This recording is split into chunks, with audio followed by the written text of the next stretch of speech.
Kenya is among countries that have been affected by climate change. This impacts rising temperatures, drought, floods, and excessive rainfall are only some of the many challenges. These conditions threaten or will affect health, lives, and development plans in the country, especially given the reliance of human race on natural resources. We're here to check the progress the county government of Nakuru through the leadership of Her Excellency Governor Susan Keka on what we are doing on climate change resilience, mitigation and adaptation.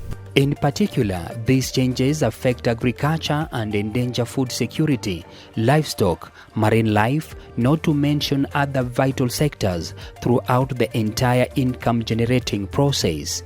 Despite all this, Kenya has continued with various efforts to combat these changes through the formulation of policies, international cooperation, and including initiatives aimed at highlighting resilience, ways to manage situations, and reducing those impacts. In Nakuru County, spanning approximately 7,500 square kilometers, the county has not been left behind in bringing hope to both visitors to Nakuru and residents across 11 sub-counties and 55 wards within Nakuru County. The implementation of projects focusing on those impacts throughout Nakuru County embodies the vision of the joint sessions for assessing conditions. These include adequate access to clean water, sustainable environmental development, and strengthening climate resilience. FLLoCA is locally led, so project initiation starts from the community themselves. Community involvement and the use of alternative energy. Hizi jiko tumesaidika nazo. Tulikuwa tunapikia nje, tulikuwa na moshi mingi. Lakini saizi at least hatuna moshi. Pika vizuri na ni faster kidogo kwa ile. Ile pia ilikuwa tunachelewa kidogo, ni kwa sahi inaiva haraka. I have been in charge for almost 3 years now, and there before we used to cook using the 3 stoned jikos, of which we used to use a lot of firewood. There was a lot of smoke. That is, our cooks used to visit the hospital severally because of smoke. And again, we could not use less than 1,000 shillings firewood. We used to use a lot, but nowadays, since we were given the improved stoves from the county, we can see there are great changes. For example, the jikos are using the briquettes, which are the heat is saved. The jikos are saving a lot of heat, which is making the food to be prepared very fast. There is no smoke. Also, the kitchen now is very clean because everything, even the waste, is retained inside the jikos, and we have reduced the cost of the firewood. Our cooks are not visiting the hospitals nowadays because there is no smoke. So we can see there is a lot of improvement, and we thank those people from the county for bringing those improved jikos, because we have seen a lot of changes and improvement. We say thank you. Wakati wa kitambo kabla jiko asijaletwa, tulikuwa tunaumia sana, tulikuwa natumia kuni mingi na moshi ilikuwa inatusumbua kila wakati, lakini wakati ambapo jiko hizi ziliweza kuletwa, zimetusaidia, zinachukua muda mchache, kuni ni kidogo, na imekuwa inarahisisha kazi ya upishi kwa hii jikoni. Moshi hakuna, moshi, jiko hizi ni nzuri sana. Tunawaambia asanteni sana, mbarikiwe kwa kazi nzuri ambayo mmefanyia shule hii. We are so grateful for the energy saving jikos. They have saved us a lot of money so far. Na pia wafanyikazi wetu wako kwa a good working environment, hawasumbuki na moshi, na pia tumeweza kusave on firewood, which may translate to us improving kwa diet ya watoto with the money we save from firewood. We are so grateful to FLLoCA and the county government and the governor, Madam Susan. Nakuru County is shaping a future where water security, health and economic empowerment go hand in hand. The use of solar energy, which is clean, sustainable and emission-free, enables water pumping systems and distribution to reach residents in various parts of Nakuru County. These projects, arising from decisions made by the community and residents themselves, offer solutions to challenges posed by climate change, directly benefiting over 100,000 residents across Nakuru County. FLLoCA is an impact-based project, as we all know, and among the projects that we have done projects that are very, very impactful.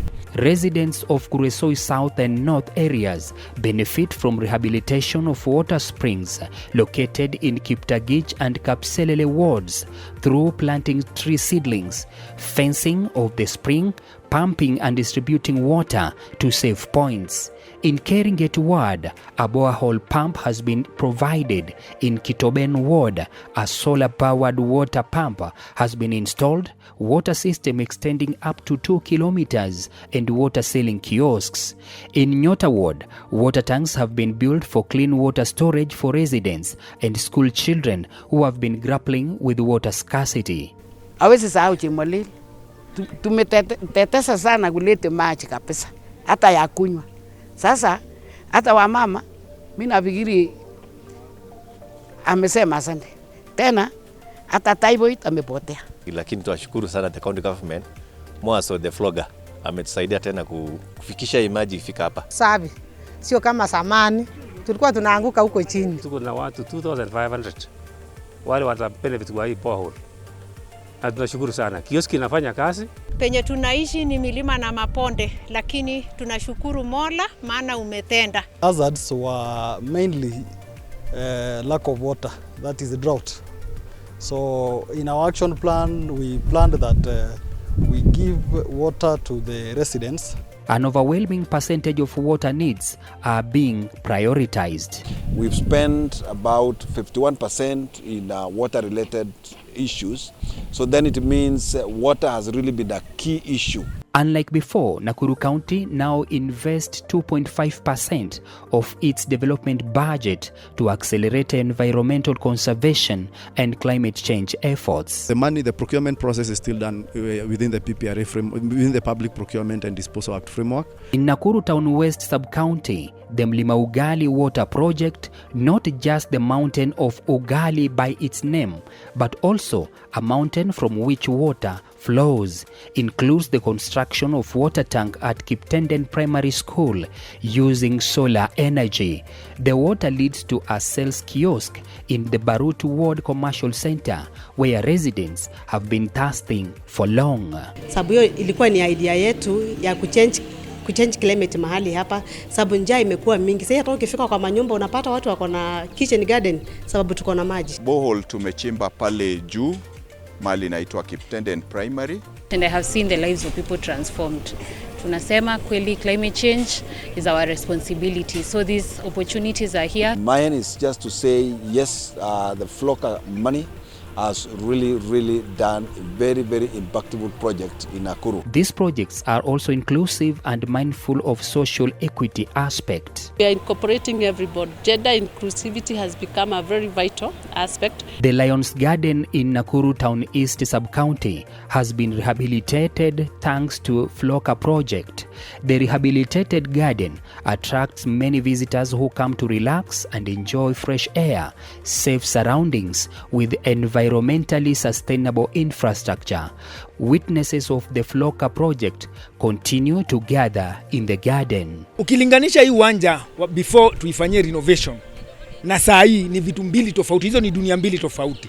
Ukiangalia mandhari ya saa hii, hata wananchi wakati mimi nakuja kama chairman, unasikia wananchi wanafurahia sana. Ukiangalia hii raia vile wamekaa starehe kwa nyazi, watu wanakaa kwa nyazi, mtu asikii kuamuka. Ni kama carpet, maji ikinyesha ina store maji. Tuna mahali pazuri kama venye muonavyo, mahali tunaweza weka vitu zetu na tumeongeza mpaka biashara. Where the Lions Garden serves as an urban heat island, reduces the effect of urban heat island through the incorporation of the sponge city concept, where we have installation of cabros that have an allowance for percolation of stormwater. The project allows for people in transit to have a nice breather, a nice breathing space to come and relax. Similarly, the Nutrition Enhancement Project in Nakuru East Ward continues to benefit residents. The project serves as both a demonstration plot and a training center for sustainable agriculture. In the facility, we might now not get those diseases that are associated with the lack of vitamins and lack of iron. Hapa kuna matunda aina mingi, kuna masukuma iko ndani, kuna spinach, kuna cucumber, kuna pia pilipili hoho. In urban setup, we don't have big lands to do farming or agricultural practices. So this demo farm behind us here that costed the county government about 7 million is having a variety of crops. The community is able to come over here and learn. We have 21% going to agriculture related projects, and we have 3 main projects in agriculture. We have the eco cooling project in Kiptororo, where people bring their potatoes in a kind of aggregation. Youth, women and people with disabilities from the area where the projects are being implemented are included in decision making. So kutoka imradi ikuje imesaidia youth and it come to work. Hapa tunaambia vijana hapa karibu. Tutakai watu watoke mbali. And therefore FLLoCA has been very impactful to the community for the last 3 years. The first year was mainly a planning year, but the last 2 years we have seen massive projects. The Baharini Springs in Waseges Ward, Subukia Sub-County has been restored and rehabilitated with improved water distribution systems, construction of water storage tank and livestock watering area. Moreover, the Baharini Dam is important for fish farming, has received embankment reinforcement, tree nursery and youth employment opportunities, benefiting many under the FLLoCA initiative. Metusaidia kwa saidia kazi kama vijana. Sasa imajiri wa vijana zaidi ya 60 saa hizi hapa Baharini. Na si hapa Baharini peke yake. Lakini wakati FLLoCA imeingilia, tukaona haya maji inaweza tegwa vizuri, iende kwa tank na watu zaidi ya 3,000 wapate maji masafi ya kunywa. Kando yake tukaona tuwajengee akato trough ambayo watakuwa wakinywesha ng'ombe zao pale. Hii miradi iendelee, kuna hata miti inapandwa hapa, inatutwa. Na hiyo itasaidia sisi kukinga hii mto. The project scope involved repair of the water intake, fencing of the project. There was also a scope where there was also tree nursery establishment. So 28% go to environment-related projects where we have done restoration. In Subukia Ward, the Gatongu Water Project, a borehole installation, has solved a long-standing water scarcity problem as women and girls used to carry heavy water containers on their backs in search of water. With improved living conditions, residents are now engaging in other economic and social development. Tumewekewa tangi juu, kwa hivyo sisi hatuna shida sasa ya maji kutoka sasa. Sisi kama wamama tulikuwa na shida ya maji kwa sababu tulikuwa tunachota maji mahali mbali panaitwa Kimenywa na ni mlima. Sasa mtu akizeeka kama mimi, hiyo mambo inakuwa ni shida sana. The major hazard in Gatongu was actually drought and water scarcity, where major of the community members hawakuwa wanaweza kupata maji. So this is a major milestone that they will be able to now stop fetching water with mitungis, and now water is now closer to them. I believe that we have the capacity and we have the will to work together as the community or as the people of Nakuru to make sure Nakuru continue being the best in matters climate change and environment and energy. In Bahati Sub-County, projects have also been implemented in the wards of Kabatini, Bahati and Laneto Umoja.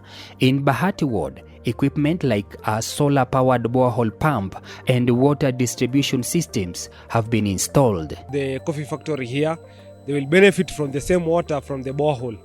So we appreciate the governor. Pata wafadhili wa FLLoCA ambao wametusaidia sana. Solarization, pumping na kueneza maji around 4.2 kilometers. Pia tunawashukuru sana. Pia tukaona ni vyema tufence, tukaweka tawa. In Kabatini Ward, a large-scale tree nursery and fruit seedling propagation has been established, providing employment to youth, women and the wider community while strengthening the environment. Tutaweza kuwapatia wakulima wetu miche kwa bei nafuu. Na hata hii miche mingine ya hii miti mingine pia tutawapatia. The tree nursery will be beneficial to the community groups that will be managing that tree nursery to help restore the degraded landscapes. But also identifying projects which are making sure that the environment, there's no destruction of the environment and the people are involved. Lanet Umoja Ward has seen a project to restore the Mbaruk River, where both the riverbed and the riverbanks were degraded due to soil erosion. Seedlings have been planted and a water storage tank constructed.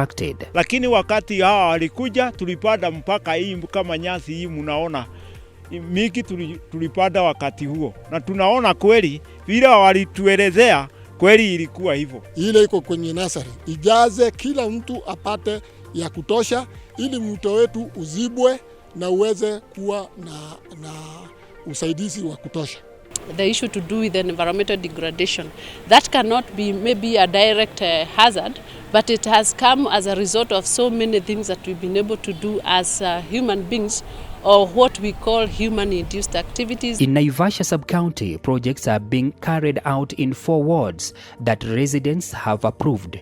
In Naivasha East Ward, a dam is being constructed, solar energy is being used, water troughs for livestock are being built, embankments are being installed, and water tanks have been placed in Maraigushu area, benefiting over 6,000 residents. I'm so happy because being this our first project, I'm proud of. Tungekuwa na hii muradi kitambo, tungekuwa tumeenda mbele kuliko mahali tuko sasa. In Olkaria Ward, which is one of the arid areas, a water project is transforming lives and also benefiting livestock. It aims to conserve water, serve the residents of Narasha village and neighboring villages, especially mothers and children who now avoid long treks in search of water. Huu mradi ni wa maana kwetu kwa sababu hii mradi inaweza kutusaidia kwa sababu sisi ni wafugaji na tunajaribu pia kufanya mambo ya irrigation kidogo. Tunashukuru Mama Susan Kiheka kwa sababu ametukumbuka. Sisi kama vijana tulipata kazi. Sisi ndio tuliweka hii dam liner, tukatengeneza hii hii trough. So mimi ninashukuru wale wahifadhi wenye walileta hii mradi. Wamefanya kitu mzuri. The purpose was to provide water for the pastoralists community based at Narasha Ward. In Biashara Ward, Naivasha Sub-County, a project for seedling preparation, orchard agriculture and water distribution from the Kahururu borehole to Mwangaza, Rutere and Wirugamie area is ongoing. Sidhani ni watu wanaweza pungua, especially within the area where I am, kiasi cha kutoka 3,000 ni watu wengi. Tumekuwa tukibeba maji na mgongo kutoka borehole za mbali sana. Bila maji hata development zinakwama. So to the financial, we are so grateful to them kwa kutufund. I think this is the first project ambayo imeweza kufundiwa na FLLoCA. Basically fruit trees and vertical garden. Construction of a water pan in Hell's Gate Ward, Rianugu area, is boosting irrigation farming along with the construction of a watering point for livestock. Na kwa hii kijiji, kitu ya kwanza wako na land ambao ni very fertile lakini hawajakuwa na maji. Na hii project ambao tulipewa tunashukuru sana kwa sababu itasaidia almost 7,000 people ambao watafanya farming. Basically it's to provide clean water for irrigation and support the community around Narasha. Whereby we are incorporating conservation, we are incorporating social aspect and economic boost to our communities. And this is one of the projects that we've been able to do with the Financing Locally Climate Change Action Plan. Additionally, in Gilgil Ward, Gilgil constituency, the FLLoCA project has been expanded with water distribution reaching up to 3 kilometers from Nakuru-Nairobi highway all the way to Kikopey dispensary. Area residents are now able to direct water to their homes. Gavana anataka tutoe mitungi kwa kina mama kwa sababu hata miguu yetu maji yenye tunakunywa ni maji ya chumvi. Lakini tumeona imeanza kuwa realization, a true realization kwa zile point ambao alitupatia. Hii area ambayo tuko ni area ambayo ina border area ambayo inaitwa Kiamolo, ina border area ambayo inaitwa Kiamaji na hii Runda ambao in total iko na over 3000 households ambao watafaidika na hii maji. Na sasa tunashukuru sana mheshimiwa wetu Susan Kihika ametuletea maji. The committee rather thought it wise that instead of depleting water as a resource, the underground water as a resource through borehole drilling, let's just use the resources that are available. And this resources was there was a pipeline that supplies water to Nakuru. And so what we did, we just tapped that water and supplied it to the community. In Eburu Mbaruku ward, which is also arid, the FLLoCA project has included a water project through the construction of a water pan. So tulifurahi sana kufanywa hii mradi na county government kushirikiana na climate change. Kwa sababu hapo mbeleni tulikuwa tunatabika sana. Kwa sababu hii maji inatumika ng'ombe. Hii area, hii maji inakafa Central Hall, Central Hutut, hadi unaona ile milima. Hiyo mang'ombe yote wakati ya kiangazi inakunya milima. We have also done a number of pans, water pans, that is in Olkaria,